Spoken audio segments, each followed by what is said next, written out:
Good morning, Chattanooga. This is Thomas DeMoss, and this is the Reality Real Estate Show. We're going to talk about a few things real estate related here in our Chattanooga area. I think you guys are going to learn a lot today. I have got another great guest, Amy Donahue from River City Company. Did I pronounce? You did. I always Donahue. get nervous about last names. Very Irish last name. Yes, but you did good. So thank you for joining us. Thanks for having me. So we're going to get into kind of what you guys are doing, some projects, obviously your influence downtown. But for those that are out there listening to us, you guys can check us out, some of the projects that we're doing at I Buy Chattanooga Houses. We got a Facebook link. You can see project updates and things like that. If you've got a question or anything real estate related that you'd like to talk off air, give me a shout. My number is 423-364-0028. Yeah, it's a rainy day here in Chattanooga. Yeah, it's not the prettiest day in the scenic city, but I guess we need it occasionally. They tell us that. So they say. So all it means is my wife and kids don't go to the pool. Hard day for them. Hard day for summertime. Yeah, yes, exactly. But Amy, thank you so much for joining us. Let me just go with the kind of the basic general question. You're with River City Company. Yes. A River City Co. Mm-hmm. Can you tell us what is River City Company? What is your organization set up for? And then what is your mission? Sure. So River City Company was started in 1986. So we've been around for a few years. But the idea is our sort of the starting point for River City came out of really the Moccasin Bend master planning session that happened back in the 80s. And what they found in that plan was that obviously if you were here in Chattanooga in the 80s or, have seen the stories, it wasn't necessarily a nice, lovely downtown that you wanted to go spend time. As I hear. Yes. Yeah, me too. Yeah, I wasn't around either. Yeah. But the idea was and came out of that plan that there needed to be a private nonprofit group that got up every day, figured out what does downtown need and how is that accomplished? So that's what we've been doing. And so our name, River City, actually started with our sort of seminal work was reconnecting the city and the river. Because at the time, it was not like it is now, right? Where you can go to the aquarium and you can hop across Riverfront Parkway and access the river. It was very much so blocked off. So that's, what we originally did and continue to do. But really our focus is downtown Chattanooga. We work on downtown. And over our 30-year history, our very visible and long-term projects, our very first project was the Riverwalk. Okay. So we did the work for the Riverwalk, got that built and then turned it over to the county. Of course, we were very involved with the aquarium and that project. We, under then Mayor Corker, a few years later, we were over the 21st Century Waterfront project. Okay. So that was more work on Ross's Landing, some work on Bluffview. And again, we were very, leading projects on Coolidge Park and Renaissance Park. So, of course, a lot of work on the river and reconnecting the city to the river. Okay. And you mentioned the Riverwalk. So did the Riverwalk come before the aquarium? Yes. And I know, and again, wasn't here, but I know that the Riverwalk sort of opened in sections. And so I'm not sure, which one opened first. I believe the first section of the Riverwalk opened before the aquarium. Okay. But yeah, and then, we were so excited. We weren't just necessarily directly involved, but the extensions of the Riverwalk that is happening now and heading more and more south, we're very excited about also. I'm excited. I actually utilized it yesterday. I rode from our Keller Williams office to past the Wheeling Foundry, which is, if you guys have not experienced that, you should. It's beautiful. It's right along the Riverwalk. It's wide. It's wider than the other sections of the Riverwalk, which I like, especially with kids. And I just you kind of get a sense of the history of Chattanooga riding through there. You can see the downtown and the development, the new houses that are building downtown, and then you drive through ride through the old Wheeling Foundry, which gives you kind of a historical perspective and where we were and kind of the route. So it is a very interesting ride, and I would definitely encourage everyone to go down there and check it out. But I mean, those things that you talked about, obviously, I think you can attribute your influence to some of the growth that Chattanooga has had. And we were talking before the show about what your boundaries are that you guys encompass. Can you tell folks kind of where your where your area of concentration is. Sure. So River City, we spend our time, and we know obviously that there's influences and ripple effects outside of this boundary. But where we spend our time is on our north boundary is Fraser Avenue. Okay. Our south boundary is 24, so Interstate 24. Our west boundary is 27, and our east boundary is Central Avenue. So that's where we spend the vast majority of our time. Okay, and that is a large area. I know it is not small. You are correct. When I was looking and when kind of doing some background on what you guys do, you do hear downtown, and I think you naturally assume that that's a small geographic area, but obviously, as you've explained, it encompasses a lot of area. Absolutely, yeah. Even with all the downtown's not small. We have a relatively good sized downtown, but yeah, where you're talking about, you guys, you're in a lot of places. We are, and one of the things that we try to do and have over our history is really focus on specific districts or area of downtown at certain times, and then once we feel like that area, really in a lot of ways that the private sector is coming along and sort of kind of buys into what we're trying to do in those areas and are picking up and are doing projects sort of on their own, then a lot of times that's a clue for us that it's time to move on somewhere else. So again, started on the riverfront, hopped across to the North Shore. After the North Shore, again, really sort of took off and was gaining traction on its own, then we came back across the river, went down to Main Street, did a lot of work on the south side, in the early 2000s. And then most recently, we are really focusing the majority of our time in what we call city center. So that's kind of the heart, the business community of downtown. Okay. And then also MLK Boulevard. Okay. And that is the area that, like you said, is by MLK. EPB. Yes. Would yeah. be, so Market and MLK at that intersection, that's sort of the heart of city center. Okay. So that's where we're really kind of giving our time and attention to now. Okay. Do you guys have anything to do with, I think that it's called the Innovation District? Yeah. So the Innovation District, sort of the drawing the circle of what that is, and sort of officially naming that was a big piece from Mayor Burke's office and wanting to do. But we were very involved in the process. One of the really fun things that we got to do was also work on the branding behind the district and sort of what it looked like and some of those more tangible pieces. And, some people, I get it. They're like, what is this Innovation District? What does it do? What does it add to our city? And so I think one of the cool things that we can really talk about is, currently we are the smallest metropolitan area with an innovation district. Okay. You have innovation districts in places like, Boston and Chicago and big places, but normally mid-sized cities don't have them. So I think that's pretty cool because we have a lot of players already located in that area, EPB being a great example of, again, the reason why we can have an innovation district here. And I think it's a really smart move. I think if we, look around, my husband's a mechanical engineer. He works in, heavy manufacturing. Okay. But I think what we have to see is that, jobs and the growth of our economies is moving in more of this innovation and tech realm. So I think it's really important as a city, long-term economic growth, that we make sure that we are supporting that and behind that, in addition to all the great, traditional manufacturing that's already here. Yeah, and I do think there is a balance there.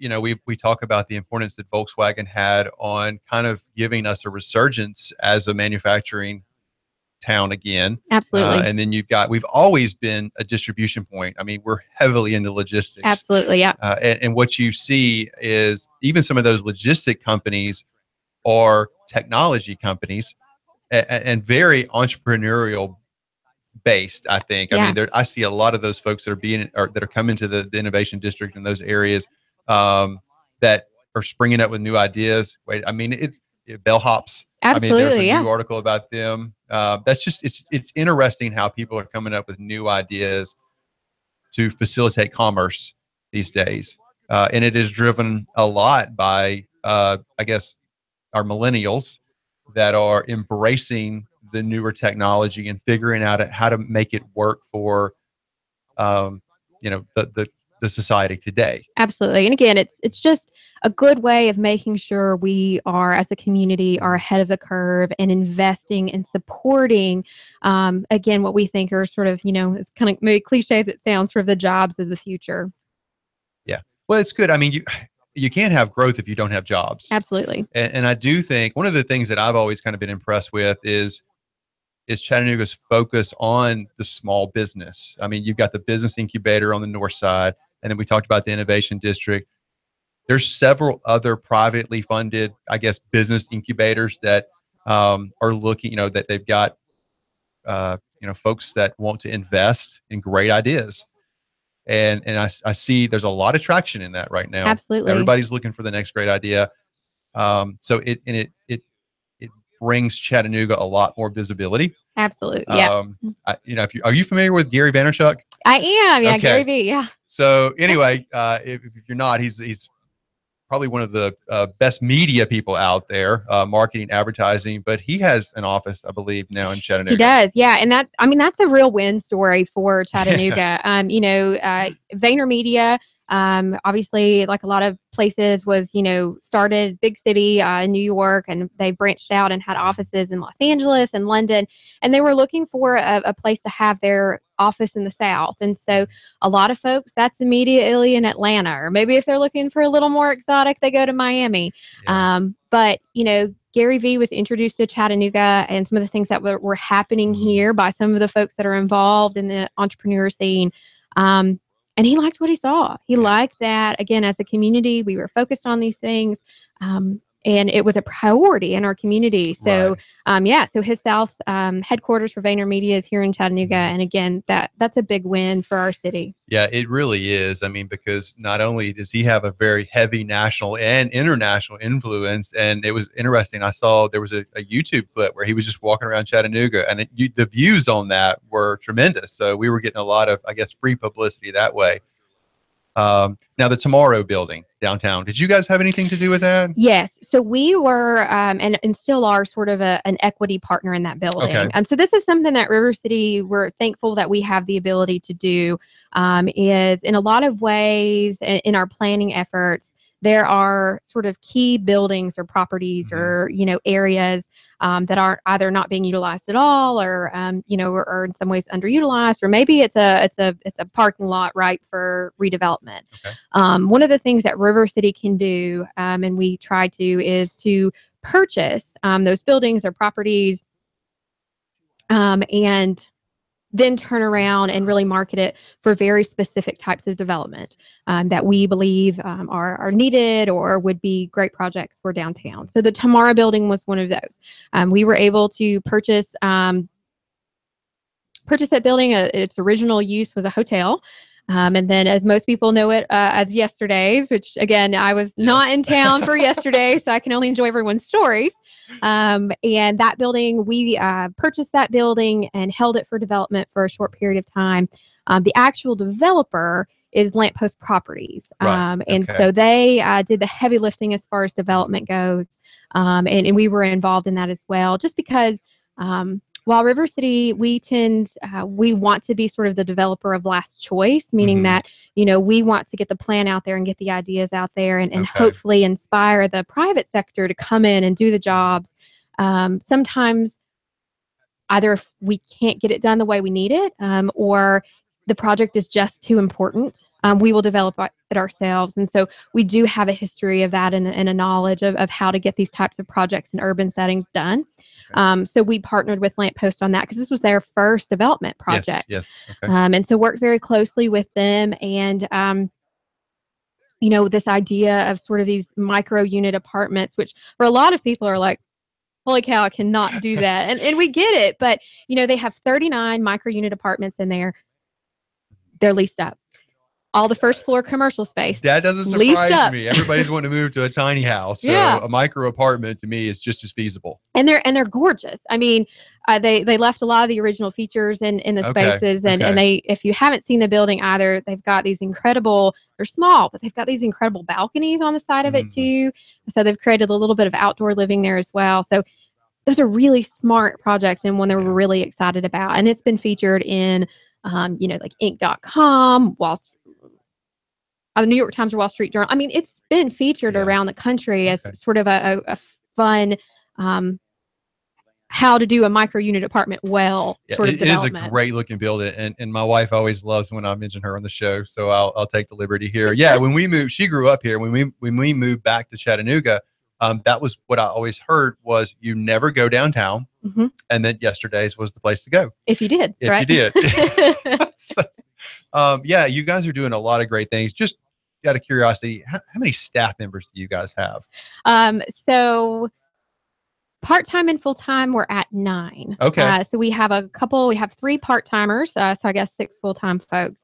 So we run pretty lean, but we find that doing that allows us to be pretty nimble and really get things done. And the one thing that I really want to stress about River City now and as our history is we very rarely work alone. It doesn't make sense for us to do that. You know, we're not the overlords of downtown. You know, to get anything done, you know, we're working with the city, we're working with the county, we're working with the private developers, we're working with building owners, we're working with you know, the transportation department. Right. We have to do that to get projects done. And I think that's one of the things that we've been able to figure out and do well is how do we get all the right people at the table to get this going. So let me ask you this. I mean, you guys are obviously, you wear a lot of hats internally, and then you've got to do a lot of collaboration externally. You mentioned, you know, kind of tongue in cheek that you guys aren't the overlords of downtown. Let me give you an opportunity to maybe, you know, dispel some of those rumors about River City. I mean, maybe set, you know, I don't even know what they are, but everybody is a critic. Of course. So you always have those. Is there kind of one that's out there that you would like to say, yeah, this is totally not true, and let me set the record straight here? Well, I think what we always want to do is advocate for the best possible solution or outcome or use of downtown. Because we feel like that's our job. But at the end of the day, if we don't own the property, if we don't have some type of, you know, legal, physical, you know, interaction with something, you know, all we can do is try our best to work with people and hope we have relationships in place to maybe make something better or more useful. So, you know, some people say, oh, I can't believe River City let this happen. And you know, part of me is like, it bothers us too. It hurts us too that this happened. But at the end of the day, you know, we would never want to be in a position where if somebody owned a building or leased a space, that they couldn't do what they want or needed to do in that space because of something that we have power over. So yeah, no, I get it. I tell you what is a frustration. And as I mentioned, we're doing a lot of renovation projects on single family houses. We don't get into the commercial. And one of the things that, you know, really is kind of frustrating is there are a lot of houses that we have tried to buy, and for whatever reason, the owners just don't want to let go of them. And it's frustrating because they're not doing anything with them. They're just blighted houses. And for the life of me, we can't figure out what's going on. So I'm sure that's a frustration as well. We do. And we get that question asked a lot. There'll be, you know, a building that's either unused or, you know, maybe it kind of looks like it's going to fall in on itself. And, you know, people are like, oh, why isn't something happening here? Why doesn't, you know, River City make something happen? And I think the conversation I want to have with people is that, you know, we try our best, again, to have relationships with everyone who owns property in downtown or has some type of stake in downtown. And all we can do is encourage folks to, you know, to do projects, show them sort of one thing that we find that's very helpful is, and we've done several in the last couple of years, but to really have sort of market analysis and studies available for people who are interested in doing projects. And all of those are available on our website if anyone is interested in those. And so that's a really powerful tool for people who want to go get financing to do something in a building or open a store or do something like that. Right. Okay. And so to have that available for people to use when they go in for financing or doing something like that has been really helpful. So we try to do that and tell people, you know, this is available. Here's some of the trends that, you know, we can expect to see, and just try to really push people and to use those things and to think about their buildings differently. Or if they don't have the ability for whatever reason to do a project, to really say, you know, well, maybe is it time to let this one go? You know, and so to try to have those conversations. And one thing we also try to do also is have relationships with both local folks who are, willing to do retail, restaurant, small business concepts. Right. Okay. Also be in connection with brokers for other retail or restaurant concepts, regionally, nationally. And if there is a building that's available and somebody's interested in the market, trying to pair people up. Okay. And again, so sometimes we just kind of act as a conduit to get the right kind of concepts and folks to the right building owners and see if we can make anything happen. Okay. And I mean, it's a very valuable service because, there's a lot of moving parts, so to speak, and probably what you guys are dealing with. So to be able to kind of, as you network, it's kind of like putting a puzzle together. Yeah, you got to take absolutely. one piece and connect it to another one and hope it'll fit. So that is interesting as far as what you guys are doing. Are there, what's kind of your favorite, I guess, project that's going on right now? We're coming up on our break, but I think we've got a few minutes to maybe give a teaser about some things. So I guess two things quickly. We're doing a lot of grant projects right now on MLK. And so if you haven't driven down MLK in a while, please drive through because it is really slowly. Yes. Slowly drive through. But there is a lot of momentum on MLK right now. And it's just great to see. You see a lot of things happening and some connections with the university that we're really excited about. Students are actually, there's a big apartment development now behind Champy's. And so you're going to see students moving back and forth across the street. There's a lot of great craft brewery places that have opened up. So if you're a fan, MLK is a good place to go. So I think that. And then secondly, it's not a long-term project. Last year, we launched a program called Passageways. So we were able absolutely. Okay. Yeah. So we put 4 large-scale art installations in 4 downtown alleyways. They're all in the 700 blocks of Broad Market and Cherry Streets. Okay. And we've done all kinds of fun events and programs in those, but just generally that they're there and can be found. And so it's been great to see those. We've had great community response. We see pictures of those alleyways all over the place, and we love it. Yeah, so is that a permanent exhibit? So as permanent as can be. Permanent. So the original call for these installations were that they were be able to be in place for up to 1 year. Okay. So that we're coming up on a year in August. So they will all be in place through August. And then there's a few alleyways that we are looking at permanent solutions on. Because again, we've kind of shot ourselves in the foot a little bit in that now people are expecting something to be in these alleyways, right. And which we love. So we're trying to think about a permanent solution on a few. Okay, no, those are great. When we come back, we'll obviously talk a little bit more about the projects that you guys are doing downtown. But yeah, this has been great. Once again, my guest is Amy Donahue with River City Company. What is your website? Sure, it's rivercitycompany.com. Which it is a very informative website. There's, like you said, there's different market studies down there. It's very laid out. I think you can learn a lot and educate yourself about the downtown area just by visiting that site. So would encourage you guys to do that. But we'll be back here in just a few minutes. This is Thomas DeMoss. This is the Reality Real Estate Show. If you guys want to connect with me, you can reach out with my cell phone number. It's 423-364-0028. And we'll be right back to talk about some more things that are going on in our downtown area.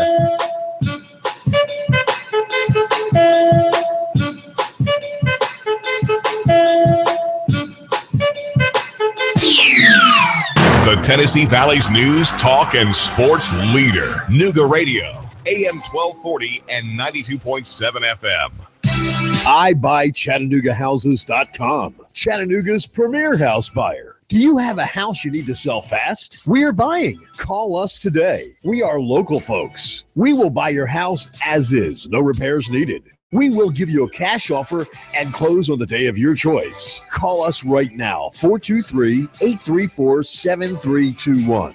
Need to sell a house fast? We are buying. Are you experiencing one of these situations? Inherited a house you have no need for? Behind on your property taxes? Nightmare tenants making your life miserable? Too many repairs needed and don't have a desire to fix? Behind on payments and facing foreclosure? Recently divorced and need a way out of the house? Never really wanted to be a landlord and just want to cash out?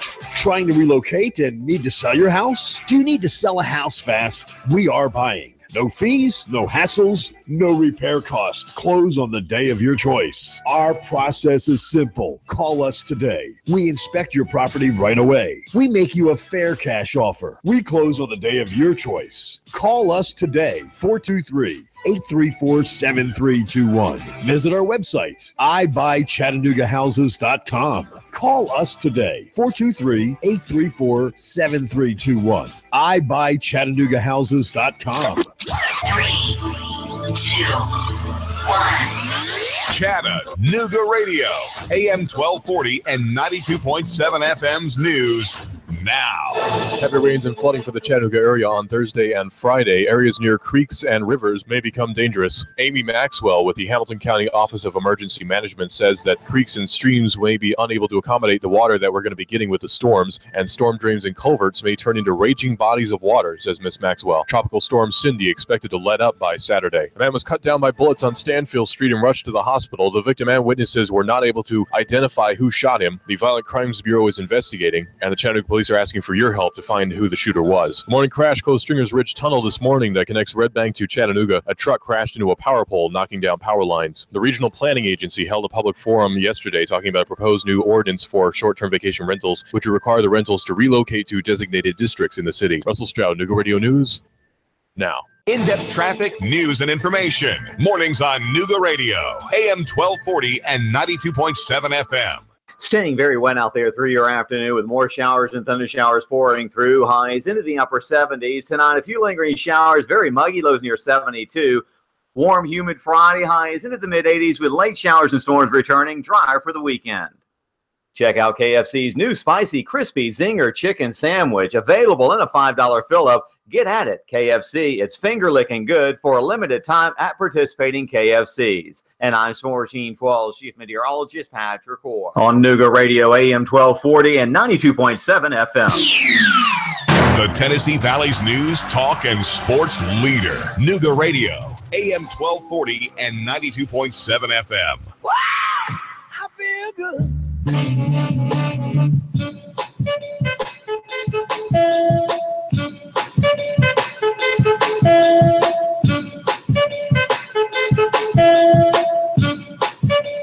Welcome back, everybody. This is Thomas DeMoss, and this is the Reality Real Estate Show. We're doing a lot of talk about downtown Chattanooga today. I've got my guest, Amy Donahue from River City Company, and we talked about a lot of different things. But as we get into this next segment, I think we're going to talk about some upcoming projects that they've got going on. We were talking in the break about the Miller Plaza and the Miller Park. I want to make sure that I differentiate the two. Yes. Because y'all's offices are in Miller Plaza. Correct. We're on the second floor of the building that's attached to the plaza. So like above Community Pie and Subway and those folks downstairs, we are on the second floor. Which I've never eaten at Community Pie. Oh, shame. It's so good. Am I missing out? You are missing out. You guys do have a lot of restaurants down there in that, what did you call it? The Center City? So City Center. Cities. Okay. Yeah. City Center. Yep. All right. Now, is that like a designation? We do. So if anybody's really interested, you can go to downtownchattanooga.org/districts. But yes, there are 6 official districts in downtown. So North Shore, Riverfront, Bluffview, City Center, Southside, MLK. And then, of course, the Innovation District, which the city kind of overlays 3. So it's kind of its own separate thing. And again, the districts of downtown are, we joke, people are like, how'd you come up with those names? And I'm like, I don't know, geography, Riverfront, North Shore, South Side. So yeah. Oh gosh. So, but there's going to be some drastic changes in Miller Park coming soon. Very soon. Yeah. So Miller Park is a standard traditional city park. And back in 2013, when River City was leading the city center plan. So again, that was sort of when we made the transition of we need to focus on city center. And really to do that, we have to have a plan. And so it was a community plan. We had almost 700 people that participated and just community input, what they wanted to see in this area. We had big community meetings. So if you came to any of those, thank you very much. And that plan identified 22 different properties or areas within sort of the core of the business district that were sort of ripe for redevelopment or reuse. And so one of the things that was identified in the city center plan was Miller Park. So backstory on Miller Park. It was designed really when people wanted parks to be sort of these oasis style places where they would like go and sit on city. Yes. You'd go and you'd sit on a bench and you'd hear water and you'd read a book, and it's sort of this oasis style. And that worked when it was designed. But we know in 2017 that people want active spaces for parks. Okay. They want a place where they can go and set up a picnic or throw a frisbee, or they just want somewhere where, kind of in, design terms, that they can go and self-animate. Okay. You can't That's an interesting term. There you go. You can't do that at Miller Park. Because again, it was designed in a style. So if you've ever noticed, and we heard this a lot when we were talking about the park design, you can't really see the park from the street because it's kind of dug down in. Yeah. So it's not necessarily what people want in parks. So the idea of renovating Miller Park came out of the city center plan. We've worked very closely with the city on the potential of doing this. And so there's been a big planning process to figure out, what do people want in a new park? What should it look like? How are we going to sort of sustain it and, again, make it to a place that people will come and use and be. And so starting on July the 10th, July 10th, so in a few weeks, the park is going to close. So you're going to see the fences go up, the construction fences, and the park will be closed. Construction will take 12 months. It'll take a year to renovate that. But when it's over, the big three things I think you'll see in the park is there's going to be a pavilion that's built on the 10th Street side, so on the south side of the park. Yeah, okay. And that pavilion is really going to be multi-purpose, so they'll be able to kind of open up the front, be used as sort of a kind of like a stage area. So for concerts or performances, you'll be able to kind of close the door on that front, and it kind of will morph into more of like a community room, community space area. So that's one big thing. The second big thing is the park is coming up to street level. So you will be able to see, you'll be able to see the park from any side that you were on. You'll be able to see directly in, have a line of sight. And with that, there's going to be a big green lawn, which we're excited about. Because if you think about that area, there's not necessarily grass anywhere. No, there's water. There's water. And then, of course, you do have the Bessie Smith Hall, and they have their area in the front, their lawn there in the front. But really, Miller Park is going to create that big grassy area where you can, again, come throw your frisbee or let your kid run around or whatever it is. And then there's going to be a rock outcropping on the corner of MLK and Georgia. And this rock, you've seen similar ones in other parks. Central Park is a great example. But again, this rock outcropping, you'll be able to, to climb on, to sit on. It'll be a very interactive piece that you are meant to, use and climb. So it's okay. We don't have to tell our kids to get off that rock. Don't climb. The kids can climb on the rock outcropping. All right, so they'll be good. So that leads me kind of to the next question that we've talked about before, is the transformation of downtown Chattanooga from a more professional environment to now it's more mixed use. Absolutely. And I think, I'm just guessing, that there was some foresight into wanting to have a green space for the people that are actually going to live in downtown Chattanooga. Yeah. So a good example is one block down. So the 700 block of Market Street. There is a 10-story development that is almost finished there. If you've driven by, I'm sure you've seen it being built across from Tennessee Valley Federal Credit Union. And that is the tallest structure that has been built in downtown since the 70s. So it's 10 stories. Okay. And the upper floors, it's 125 apartments. And then there's an entire floor of parking that's connected through the SunTrust building. It's the same owner that owns the SunTrust building and is doing this development. So they're able to utilize the entrance off Cherry Street for parking. So they got a whole floor of parking. Second story is commercial space. And the first story is all retail and restaurant space. So again, you have 125 apartments that are about to come online there. You've got 90 apartments that are already online and being leased in the McClellan building on Broad Street, which is one block over on Broad Street, right beside the Tivoli. So that's 90 apartments units there. The First Tennessee building is not started yet. It's the same group who's doing the McClellan building apartments. That's going to be an additional 90-ish units of apartments. Oh, wow. Okay. You've got the Tomorrow building that's online. That's 39 units. All of this is in 2 blocks.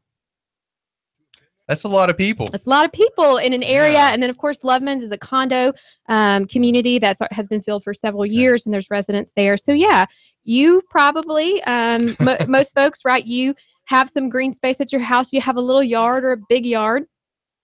And so the idea being is that, downtown residents are also going to be able to have that sort of yard concept as well. But they just don't have to mow.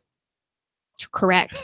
But they pay taxes, They right? do. And those taxes go to mow, right? Yes, We'll look at it that way. Yes, they do. They do. But it is neat to kind of see the development and the transformation of downtown. You had mentioned, I mean, it's kind of funny. We spend a lot more time on the south side. I mean, we live in Hickson. So when we go downtown, we were spending a lot of time on the North Shore. And I would say if we kind of track our visits, most of it, maybe 60-40, is on the south side downtown area. I don't know, maybe just because they have more restaurants down there, more new restaurants. There's a new vibe down there, but it is neat to walk around and see. So a lot of the things you just mentioned, there's a lot of people moving downtown, and some of the kind of the criticism that you hear is we don't have the infrastructure to support that. I'm sure there are plans in place to kind of help offset that. But what we talked about before the show is how do you balance that? You balance the old with the change, and a lot of people don't like change. So how do you guys help manage that? Well, I think part of the puzzle that we want to kind of share with some folks is that to do certain types of developments, right? So like the 10-story development that's happening on the 700 block of Market, to procure financing for those apartments, lenders require that there's a certain minimum of parking met or included in developments. Okay. So a lot of those developments are securing parking. One of the other things too, I think that people maybe don't think about is if you live downtown and you work downtown and you do have a car, we have a lot of people that don't. I think people are like, oh, there's 2 people in an apartment and there's 2 cars and that's how it has to be. Right. But we actually do have a lot of people who self-elect when they live in downtown and they work in downtown. There's not a reason. There's not a need for them to do that. And so they choose that to not be a cost. We also have a new car share program in downtown. Okay. So of course, there's things like rideshare, Uber, and Lyft that have been around. The car share program is about a year old. The idea is it's kind of similar to our bike share program that's downtown. Yeah. Okay. You can do this pretty much the same thing with a car. And so there's different stations where the cars are available that you can go kind of check them out, use them, and take them back. So again, I think it's being creative about everything. And again, one of the things that River City is doing right now is we are working with a vast majority of downtown stakeholders who are big parking users. Okay. Your big guys like UTC and Erlanger, of course, that have a lot of employees, a lot of folks on site that need parking. Of course, the city of Chattanooga and ourselves, we are doing right now a parking study. It kicked off back in the spring. And the results should be available in about September, October. One of the things that is interesting is really nobody knows exactly how many parking spaces we have downtown. Big shocker. Now, we know how many parallel spots there are, right? So the metered parking on the streets. We know how many spots are in the 3 garages that are owned by CARTA, our Regional Transportation Authority. That's the garage that's beside the Choo-Choo on the south side, the garage that is attached to High Point Climbing and Fitness and Rock Creek on Broad Street near the aquarium, and then the other garage that's off of Fraser Avenue, sort of behind like the gas station area. It's like a 3-level deck back there. Yeah. Those are owned by CARTA, and so they are another partner on the parking study. So we know what's in there, but those privately held garages, you don't really know. And there's also, of course, many public lots, right, that you can just go and park. There's public garages that aren't necessarily, they're not owned by the city, they're not owned by CARTA, but as a public entity, or excuse me, as someone who just has their car, you're able to park there and pay. Right. So collectively, we don't know how much we have. Collectively, we also don't know really what the usership is, right? So you'll have, Unum's a great example. Unum has a lot of parking, right? They have a lot. They have a lot of employees, and that parking is, obviously very much utilized Monday through Friday, Right. 8 to 5.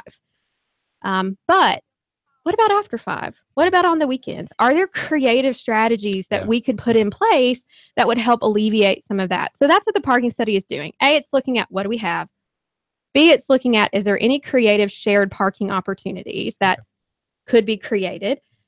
It's also looking at, okay, if we need more parking, where should it go? Where do we see the highest demand and the less availability? Where should it go? How is that financed? A lot of people say, oh, just put up a parking deck here and there. And the thing about it is parking decks are very expensive. Yes, they are. And actually they have a very low ROI, very, very, very low, surprisingly enough. Interesting. Okay. And so it's really difficult you're not really going to find a private developer that's going to come in and say, yes, I'm going to build a parking deck. So working on how that's financed. And then also we feel like there are some technology things that could be implemented that could also help people find parking easier and again quicker. So if you have app-based technology, so like that. if you haven't been downtown in a while or maybe aren't familiar with it, we do have the Park Mobile technology in place. Okay. And if you're like me and having change laying around is not something you typically have, this Park Mobile app is like the best thing ever. Because again, you can pull up, you can open up the app, you can pay for your parking directly from your phone, get out of your car. You don't have to, dig around and hope you have a quarter somewhere. You pay for it directly with your phone. Let's say you go inside and you're just running in to grab a coffee and coming out, but you see somebody you need to go have a conversation with. You can pull out your phone, add more time to your parking directly from there. So that's already in place. But we also think there's probably some more technology pieces. Part of that technology is, we've seen in other cities, is you can use the same app and pull it up and kind of have like a heat map of current parking usership. Oh, yeah, that'd be great. And to say like, okay, I need to go here. Doesn't look like there's a lot of parking on that block. But one block to the south, it looks like there's some stuff open. And so kind of just making that frustration of circling go away if we can. A parking vulture. Yes. So again, technology, signage, all those things we're looking at in the parking study. There is going to be a public input session about the study. We're looking probably August right now. We're trying to finalize a date. But again, if you have ideas, if you've seen things in other cities, we need to know. We want to know because again, we want to make sure. I don't think I'm stepping out, going on a limb here and saying that, parking struggles of all will be alleviated. But I do think there are some creative things that we can do to kind of help ease some frustration. Okay. I mean, those are good ideas. I know myself, I don't care any change either. It's always, sometimes I have difficulty finding parking downtown, but I'd say for the most part, it's fairly easy. It just depends on where you go. Absolutely. And it also depends on when you come downtown, right? That's true. If you're only visiting downtown when there's some, big event going on, if there's lots of street closures, if it's really peak time for sort of visitor usership of parking, then it's going to be more difficult. And we understand that. But again, I think one of the problems that we're running into, and again, we're trying to figure out solutions for, is there a lot of parking garages downtown that you can park in? And so people are confused, like, can I park here? Can I not park here? So trying to help figure out a way to make sure people know that they have the ability to park in certain spots. That's a good point because, you're right. You just don't know. You're not familiar with it. You mentioned maybe a collaboration with private and public businesses. I mean, we went and ate downtown in the art district. And one of the things was one of the law firms was allowing people to park in their parking lot. And that was great because they weren't utilizing it, and it frees up parking for more people to come down to those certain areas. So I know Unum has always been good about allowing people to park in their space, and that's wonderful. It brings more people downtown. You want to encourage people to come downtown, not set up issues that they, don't want to. So. Absolutely. And we also want to encourage people to maybe think about what we refer to as like a park once strategy. Yes, park and walk. Park and walk, or park and get on the shuttle, because the Absolutely. shuttle will take you all the way from the choo-choo all the way across the river if you need it to. So hop on the shuttle. It's free. Walk, take bike share. There's a lot of ways to kind of move around. So just to try to encourage people to, again, sort of doing that park once. Okay. So let's go here. Obviously, we try to focus on real estate and real estate investing. Everybody's kind of looking for the next thing. You guys have talked about the influence that you've had downtown. So, everybody wants to know, and I get this. I'm probably getting 3 to 5 phone calls from out-of-state investors that see the Chattanooga now. And I had a conversation with another Asian friend yesterday, and what we said was, you're kind of, I hate to use the term too late as far as buying a house to rehab or something, but there's so much visibility now. You should have got in 5 years ago. Sure. But we are changing very rapidly as a city. I've heard comparisons between, not the size, but more kind of the vibe of Austin, with the music and the technology and the folks that are coming here. And then you hear that we're going to be the Boulder of the East. I've been to Boulder. It's a great city, but there's a lot of marijuana. It's kind of like, I think Asheville is the Boulder of the East. I would agree with that. Yeah, I would agree. It's just different. I don't think we're gonna have that downtown, but those towns have great things. And what you mentioned, when we travel, I kind of go to different cities and say, "Well, this would be great in Chattanooga." Where do you guys envision Chattanooga in the next, let's just say 5 years? Because there's so much changing right now. We mentioned the Glass Farm District is kind of at an area of influence that might come, but so South, you got North Shore, South Side, all these other, Highland Park, all these areas are coming. Where do you guys see kind of a next area of growth? Well, I think right now we're seeing huge residential booms in the downtown core just because they weren't there. There was a really high demand for it. The supply and stock was not there. So we are seeing right now a lot of infill projects happening in City Center, on MLK, in some of those spots. So we're really seeing a lot of that now. I think down the road, as far as residential goes, and again, like you mentioned, you're already seeing it on the South Side. You're already seeing it on the North Shore. I think, those first string urban neighborhoods that have great access to downtown are going to see increased investment and because again, they just are close and have easy access. You don't have to hop on an interstate to get downtown. Right. And that is very attractive for people. And again, downtown Chattanooga, like a lot of downtowns across the country, did suffer this sort of like suburban flight, style of ideas. Like, let's move way outside of the city and have, a home this size and a yard this size and be in a neighborhood. And that's wonderful. I think what we have to understand as a community is that there needs to be choices. If you want to live downtown, you need to be able to have the choice to do that. If you want to live in East Brainerd or Hickson or Soddy Daisy or Ottawa, that you have the choice to do that and the opportunity to do that. So I think our biggest push is that really you haven't had the opportunity to live downtown if you've wanted to. And so that's what we are working towards. And again, I think those first string urban neighborhoods are going to see a lot. I also think, something that we try to kind of express to folks is that, some it too when we were chit-chatting is, some folks say, well, I live in X place and I don't come downtown often or don't come downtown a lot for whatever reason. I think one of the things that you're going to see that will benefit you if you don't live downtown is one of the reasons that, Chattanooga has lagged behind a little bit in sort of the retail kind of space is because we haven't had the residential numbers. So that's one of the things that we try to tell people. We recently completed, and by recently, earlier in the year, a downtown survey. Which is on your website. It is on our website. It's got very interesting results. Please look it up. But we asked people, we said, what is the one retailer that you would like to see in downtown? overwhelmingly, like 70%, it was Trader Joe's. Yes. And that was the headline for like a week from that survey. We had every news station and radio outlet and newspaper Trader Joe's coming to Chattanooga. Trader Joe's is coming. And so that was a pretty good one. We had to say, well, no, we're just saying that that's what people want. Yeah. And here's the thing about Trader Joe's. And this is just for a downtown urban location, right? We don't meet their minimum residential numbers. We don't meet it. So we're just trying to, show people, if we get more people living downtown, then we can maybe get you a Trader Joe's or something else fun. No, that's funny. Man, the time always goes by so fast. I wish we had several hours to chat over these things. But you guys have obviously done a great work. So I would encourage you, go to their website. Give that again, Amy. rivercitycompany.com. It's very informative. You guys check it out. We've got a great downtown. You just go down there.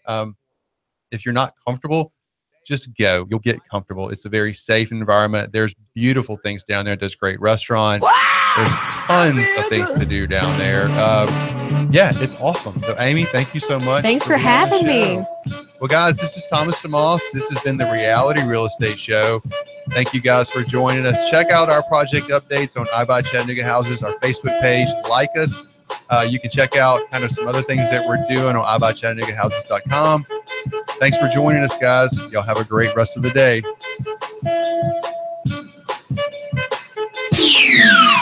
The Tennessee Valley's news, talk, and sports leader. Nooga Radio, AM 1240 and 92.7 FM. Competent, kind, caring, knowledgeable, experienced, great listener, great negotiator, in touch, accessible. If these are the characteristics you want and need in a realtor, you want and need Thomas DeMoss of Keller Williams Realty. Thomas is a very gifted realtor who puts the client's needs first. Whether you're buying or selling a home, Thomas is the realtor of choice. Thomas will help and guide you through each step of this very important process. For many of us, the purchase of a home is one of our largest investments and most important family and financial decision. Let Thomas use his 10 years of experience in the Chattanooga real estate market to give you the advantage you need when buying or selling a home. Buying a house? Thomas can help you navigate the emotional and somewhat anxious process of buying a home. For those of you who want to sell a house, Thomas uses his marketing and negotiating experience to help you sell your home for top dollar. Thomas is a local resident raising his family here in Hamilton County. He knows the area very well. For many agents, real estate is a job. With Thomas DeMoss, it's a passion and what he loves to do. Call Thomas today for a no-obligation consultation. He makes the process as simple as possible. Call 423-364-0028 and visit his website, northriverpropertygroup.com. I'm blowing everything up. We're starting over. I'm doing a new show. I want guys who push it to the middle of the table and go over the top. Take a risk, fail miserably. I'm right, and I'm not wrong, and I'll never back down. Conflict works. Allow it. It's The Herd with Colin Cowherd. Right here and everywhere. Noon Eastern. The Tennessee Valley's news, talk, and sports leader. Nooga Radio, AM 1240 and 92.7 FM. It is Eric Jones hard into the outside wall, and they are still 3-4 wide. WBLZ HD4 Ottawa, W224AZ Chattanooga, WSDT Sunny Daisy Chattanooga.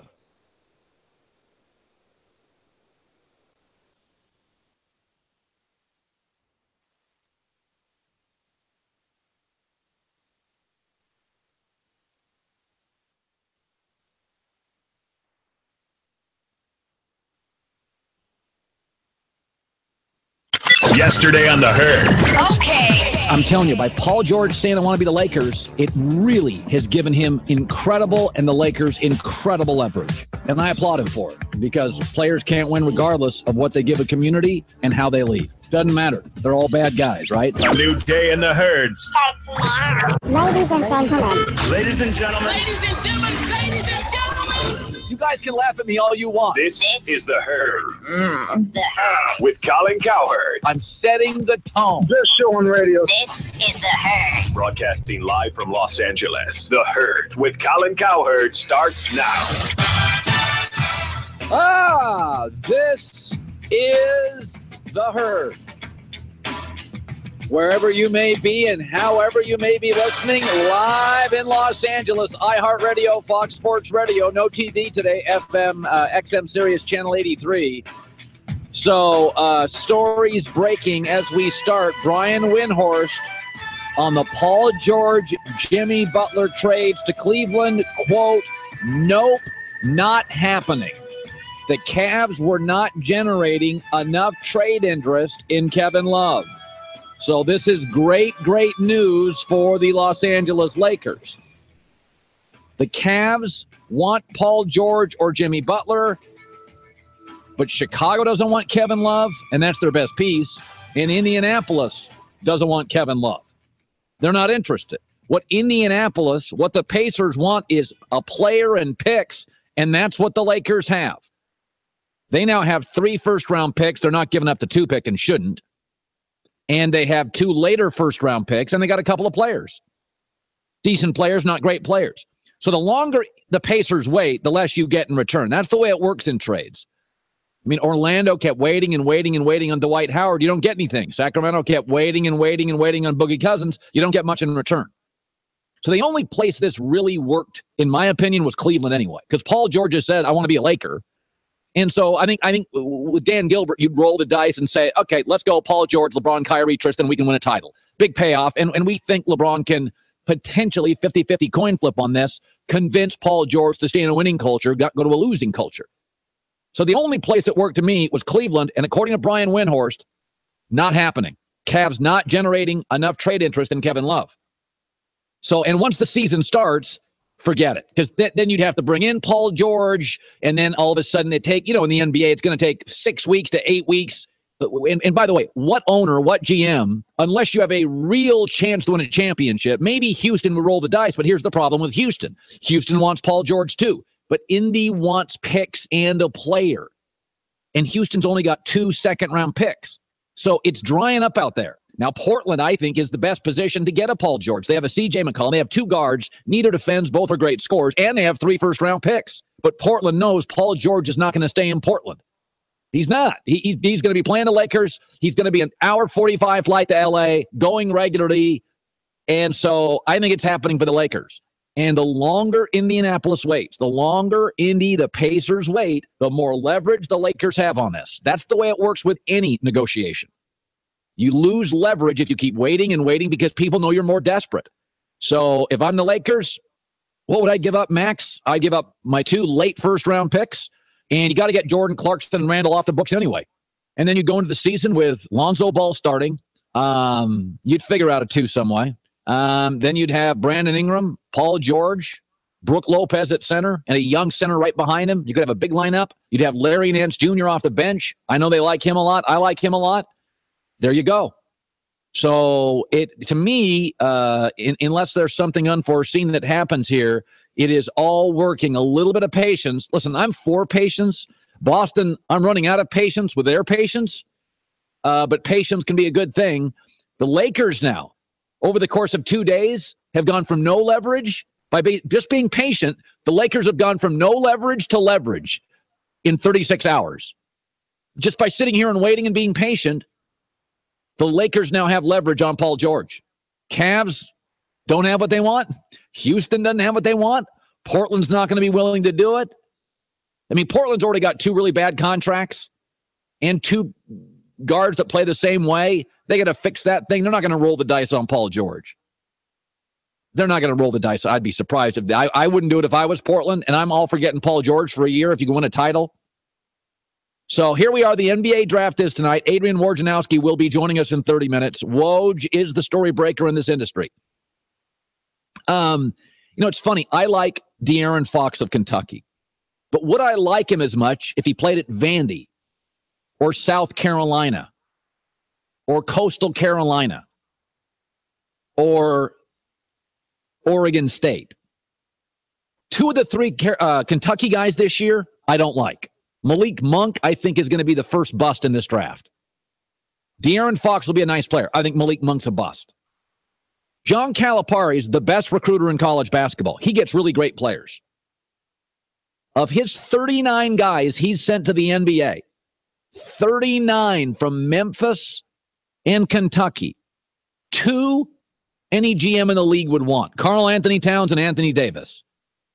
The rest of them, a lot of head cases, a lot of immaturity, good players, not game changers, not guys you're building a franchise around. Karl Anthony Towns, Anthony Davis, every GM in the league would take both. And that's with a guy that knows talent and knows how to recruit. I see this morning that 4 of the projected top 5 guys are from big schools. And I'm just here to tell you, basketball talent comes from everywhere. You would think, based on recruiting, that Duke, Carolina, Kentucky, Kansas, Arizona, and Syracuse, and UConn would deliver most of the NBA stars. But in last year's first team, second team, and third team NBA All-Star teams, the All-NBA teams, here's where the players went to school. San Diego State, high school, Arizona State, Texas, Greece, UCLA, Davidson, Washington, Marquette, Texas A&M, and USC. And I would say John Wall's Kentucky, I take Kyrie Irving over John Wall every day of the week. So the 2 Kentucky guys are Anthony Davis. I buy that, although I'd put him on the second team. And the other Kentucky guy, John Wall, I think Kyrie Irving should be in there. Just think about that.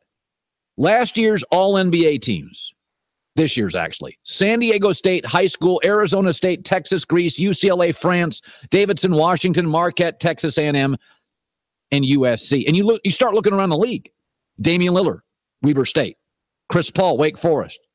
Jimmy Butler, Marquette. Paul George, Fresno State. Gordon Hayward, Butler. DeAndre Jordan, A&M. Klay Thompson, Wazoo. C.J. McCollum, Lehigh. Dirk, Germany. Marc Gasol, Spain. Porzingis, Latvia. Bradley Beal, Florida. It's almost like Alabama's running backs. You would think Alabama running backs, best in high school, best in college, would be great NFL running backs, right? Number 1 in high school in the country. Number 1 coming out of Alabama. T.J. Yeldon, Trent Richardson, bust. Fat Eddie Lacy. Mark Ingram, mediocre. Derrick Henry doesn't even start. Like, basketball and football talent comes from everywhere. It is really easy to be seduced. I think the draft is going to give you, in the best drafts in NBA history, there's a bust in the top 5 picks. There's a bust in the top 5 picks. One of these guys is going to be a bust. And it's going to come from a Duke or a Kansas or a Kentucky. I mean, that's just the way it works. I mean, Andrew Wiggins and Joel Embiid. Joel Embiid and Andrew Wiggins. Think how good Kansas is. Those are your 2 Kansas guys in the NBA now. Embiid, like him, injuries. Wiggins, terrific talent, but no dog in him. You'll never win a title if he's your number 1 guy. He's got to be your 2 or your 3. And he's really, really good. But he fills a box score. You don't remember a basket. He'll never take over games. It's not his personality. He's totally chill. Watched him live 3 times, seen 3 years of highlights. Does not take games over. Just doesn't. So here we go. NBA draft tonight, and it's all these big schools represented. Here's one thing we know. There will be a bust early, and my guess is it's a Kentucky guy, Malik Monk. You look around the NBA right now, man, basketball talent, most of the great players did not go to Duke, Carolina, Kansas, Kentucky, Syracuse, UConn, Michigan State. I mean, look around. It really remarkable. So here we are, NBA draft tonight. To repeat, Brian Windhorst says the Cleveland Cavaliers getting Paul George or Jimmy Butler is simply not happening. The Cavs are not generating enough trade interest in Kevin Love, who's a reasonably priced player for his production at $20 million a year. He's going to give you over 20 points and over 10 rebounds for the next few years, but he's not generating interest. And of course, the question is now, that feels like, all right, so LeBron's going to go into this season knowing he's going to win the East, rinse and repeat, and get to the finals and have a massive matchup problem. It seems to me this is very good news for the Lakers this morning. That the teams and the players that have the kind of, Cleveland's going to roll the dice on somebody because of LeBron or they'll lose him. And the teams don't want Kevin Love. That's very good news. If you're trying to get Paul George and you're the Lakers, it seems like in the last 36 hours, you have gained not only traction, but leverage. So Adrian Wojnarowski will join us today. Aaron Torres in studio as well. It's a fun day. Rick Bucher stops by. Very fun day for us. In order to successfully run your own business, attention to detail is very critical. A misunderstanding legally, a contract slip up, and put you behind the 8 ball. Now, that's where LegalZoom comes in. Over 1 million businesses, not just people, businesses, in 15 years have used LegalZoom. Okay? They start a business.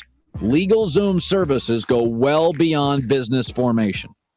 It's a nationwide network of independent attorneys that can help you with employment laws, which are complicated, lease agreements, likewise, and trademarks, and more. Don't waste valuable time trying to get your head around all the fine print. LegalZoom does not bill by the hour. Okay, it's not a law firm, but it does provide legal advice. Go there now, LegalZoom.com, enter the code Colin in the referral box, and that gives you an extra discount. 15 years, total transparency, no billing by the hour, the complexities of business, from trademarks to lease agreements. That's what LegalZoom was built for. LegalZoom.com, code Colin. At the Home Depot, we're pouring more into paint. And right now, we're giving more to pros, as in gold status for the week. June 19th through the 25th, we're giving pros 20% off all pro-grade paints, stains, and primers from top brands like Behr and Kills. Savings like that you can take to the bank. Literally. Unbelievable quality, unbeatable prices. And for a limited time, gold status for pros at the Home Depot. More saving, more doing. Must enter Pro Extra phone number at checkout for discount. Geico presents a voicemail from your friend Bicycle. Hello, it's your bike here. So about last night, sorry, I kind of just ran off with that bike thief. I just want you to know it's not anything you did. And I'm not trying to make excuses here, but I do have wheels. They roll. Anyway, hope you're insured. Also, your stolen grill says, hey. When your stuff runs off, it doesn't pay you back. Luckily, the Geico Insurance Agency makes getting coverage a snap. Visit geico.com to see how affordable renter's insurance can be. The Tennessee Valley's news, talk, and sports leader. Nooga Radio, AM 1240 and 92.7 FM. 3, 2, 1. Chattanooga Radio, AM 1240 and 92.7 FM's news. Now.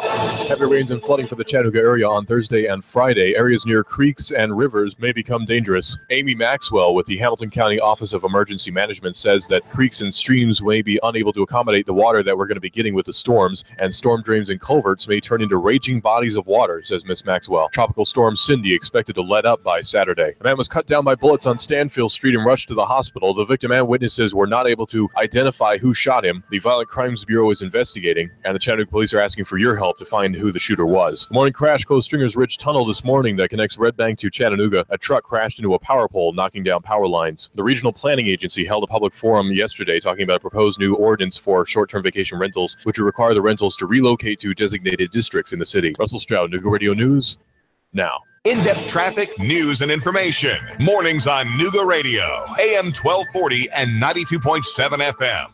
Staying very wet out there through your afternoon with more showers and thunder showers pouring through, highs into the upper 70s. Tonight, a few lingering showers, very muggy, lows near 72. Warm, humid Friday, highs into the mid-80s with late showers and storms returning, drier for the weekend.